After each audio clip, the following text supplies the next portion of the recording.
Hi ನಮಸ್ಕಾರ. ನೋಡಿ ಈ ಥರ ಕ್ಯಾರಿ ಬ್ಯಾಗ್ ತೊಗೊಂಡಿದ್ದೀನಿ. ಬಟ್ಟೆ ಬ್ಯಾಗ್ ಬರುತ್ತಲ್ಲ ಆ ಬ್ಯಾಗನ್ನು ತೊಗೊಂಡಿದ್ದೀನಿ. ಇವಾಗ ನಾನು ಮೇಲ್ಗಡೆ ಇರೋ ಭಾಗನ ಕಟ್ ಮಾಡ್ಕೊತಾ ಇದ್ದೀನಿ. ಹಾಗೆಯೇ ಈ ಥರ ಸೈಡ್ ಕೂಡ ಕಟ್ ಮಾಡ್ಕೊತಾ ಇದ್ದೀನಿ. ತುಂಬಾ ಚೆನ್ನಾಗಿರುತ್ತೆ. ಇದನ್ನು ಈ ಥರ ನಾವು ಮಾಡಿ ಟಿಪಾಯ್ ಮೇಲೆ ಮತ್ತು ಚೇರ್ ಮೇಲೆ ಎಲ್ಲ ಹಾಕೋಬೋದು. ತುಂಬ ಚೆನ್ನಾಗಿರುತ್ತೆ. ಈ ಥರ ಕಟ್ ಮಾಡ್ಕೊಂಡಿದ್ದೀನಿ ಎರಡು ಸೈಡು. ನೋಡಿ ಈ ಥರ ಕಟ್ ಮಾಡಿಕೊಂಡು ಮತ್ತೆ ಮಧ್ಯಕ್ಕೆ ನಾನು ಫೋಲ್ಡ್ ಮಾಡ್ಕೊತಾ ಇದ್ದೀನಿ. ಮಧ್ಯ ಕೂಡ ನಾನು ಫೋಲ್ಡ್ ಮಾಡಿ ಮತ್ತೆ ಕಟ್ ಮಾಡ್ಕೊತಾ ಇದ್ದೀನಿ. ತುಂಬ ದೊಡ್ಡದಾಗಿ ಕಟ್ ಮಾಡಿಕೊಂಡ್ರೆ ಚೆನ್ನಾಗಿರಲ್ಲ.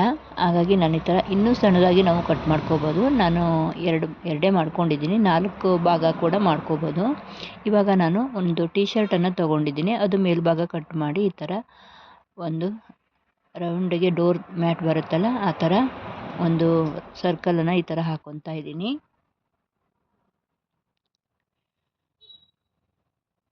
ನೋಡಿ ಈ ಥರ ಒಂದು ಮಾರ್ಕನ್ನು ಹಾಕ್ಕೊಂಡಿದ್ದೀನಿ. ಇವಾಗ ಕಟ್ ಮಾಡಿ ತೊಗೊತಾ ಇದ್ದೀನಿ.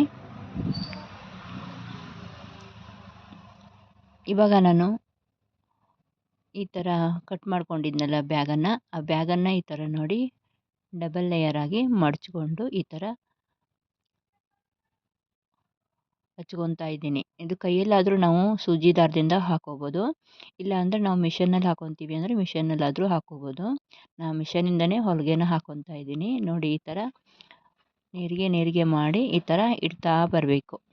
ಚೆನ್ನಾಗಿ ಕಾಣುತ್ತೆ. ಇನ್ನೂ ಸಣ್ಣದಾಗಿ ಮಾಡ್ಕೋಬೋದು. ನಾನು ಸ್ವಲ್ಪ ದೊಡ್ಡದಾಗಿ ತೊಗೊಂಡಿದ್ದೀನಿ. ಈ ಥರ ಎರಡು ಕೆಳಗೆ ಮತ್ತು ಮೇಲೆ ಎರಡು ಭಾಗ ಸೈಡು ಹೊಲಿಗೆನೂ ಹಾಕೋಬೇಕು. ನೋಡಿ ಈ ಥರ ಒಂದು ಕಲರನ್ನು ಹಾಕಿ ಮತ್ತೆ ರೆಡ್ ಕಲರ್ ಕೂಡ ಮಧ್ಯೆ ಹಾಕಿದ್ದೀನಿ. ಇನ್ನೊಂದು ಕಲರನ್ನು ತೊಗೊಂಡಿದ್ದೀನಿ. ಇನ್ನೂ ಚಿಕ್ಕದಾದರೆ ತುಂಬ ಕಲರ್ಸನ್ನು ಹಾಕ್ಬೋದು ನಾವು. ಇನ್ನೂ ಕಲರ್ ಆಗಿ ಮಾಡ್ಬೋದು. ತುಂಬ ಚೆನ್ನಾಗಿ ಕಾಣುತ್ತೆ ಆವಾಗ. ನೋಡಿ ಮಧ್ಯದಲ್ಲಿ ನಾನು ಬ್ಲೂ ಕಲರನ್ನು ಹಾಕಿ ಈ ಥರ ಸ್ಟಿಚ್ ಮಾಡ್ಕೊಂಡಿದ್ದೀನಿ. ಇವಾಗ ಬಟ್ಟೆ ಪೀಸಿಂದ ನಾನು ಸೈಡಲ್ಲಿ ಪೈಪಿಂಗ್ ಥರ ಹಾಕ್ತಾಯಿದ್ದೀನಿ. ಒಂದು ಸೈಡ್ ಹೊಲ್ಕೊಂಡು ಮತ್ತೆ ಇನ್ನೊಂದು ಸೈಡು ಹೊಲಿತಾ ಇದ್ದೀನಿ. ತುಂಬಾ ಕಲರ್ಸ್ ಇದ್ದರೆ ತುಂಬ ಚೆನ್ನಾಗಿ ಕಾಣುತ್ತೆ ಕಲರ್ ಆಗಿ. ನಾನು ಒಂದು 2 ಅಥವಾ 3 ಕಲರ್ ಮಾತ್ರ ಬಳಸ್ಕೊಂಡಿದ್ದೀನಿ. ಈ ಥರ ಮಾಡಿ ನೋಡಿ. ತುಂಬ ಅಂದರೆ ತುಂಬ ಚೆನ್ನಾಗಿರುತ್ತೆ. ತುಂಬ ಬ್ಯಾಗ್ಗಳು ನಮಗೆ ಬಟ್ಟೆ ತಂದವಾಗೆಲ್ಲ ಬಂದಿರುತ್ತೆ ಅಲ್ವಾ, ಅದನ್ನೆಲ್ಲ ಈ ಥರ ಬಳಸ್ಕೊಂಡ್ರೆ ತುಂಬ ಚೆನ್ನಾಗಾಗುತ್ತೆ. ನೋಡಿ ಸೈಡಲ್ಲಿ ಪೈಪಿಂಗ್ ಹಾಕಿ ತೊಗೊಬಂದಿದ್ದೀನಿ. ಅದೇ ಬಟ್ಟೆ ಪೀಸಿಂದ ನಾನು ಒಂದು ಹೂ ಥರ ಮಾಡಿದ್ದೀನಿ. ಇಲ್ಲಿ ನೋಡಿ ಇದೇ ಬಟ್ಟೆ ಪೀಸಿಂದ ಒಂದು ಹೂ ಥರ ಮಾಡಿದ್ದೀನಿ. ನೋಡಿ 2-3 ಕಲರ್ ಮಾತ್ರ ಬಳಸ್ಕೊಂಡಿದ್ದೀನಿ. ನೀವು ಇನ್ನೂ ಚಿಕ್ಕದಾಗಿ ಮಾಡಿದ್ರೆ ತುಂಬ ಕಲರ್ಸನ್ನು ಹಾಕ್ಬೋದು.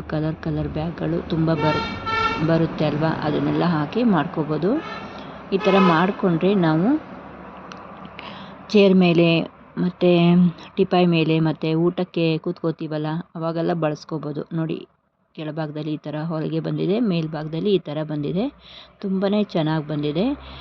ನೀವು ಬಟ್ಟೆ ಬ್ಯಾಗ್ ಇದ್ದರೆ ಈ ಥರ ಮಾಡಿ ನೋಡಿ. ತುಂಬ ಚೆನ್ನಾಗಿರುತ್ತೆ. ಈ ವಿಡಿಯೋ ಇಷ್ಟ ಆದರೆ ಲೈಕ್ ಮಾಡಿ, ಶೇರ್ ಮಾಡಿ, ಹಾಗೆ ಸಬ್ಸ್ಕ್ರೈಬ್ ಮಾಡ್ಕೊಂಡು ನೋಡಿ. ಪ್ಲೀಸ್ ಸಪೋರ್ಟ್ ಮಾಡಿ ಫ್ರೆಂಡ್ಸ್.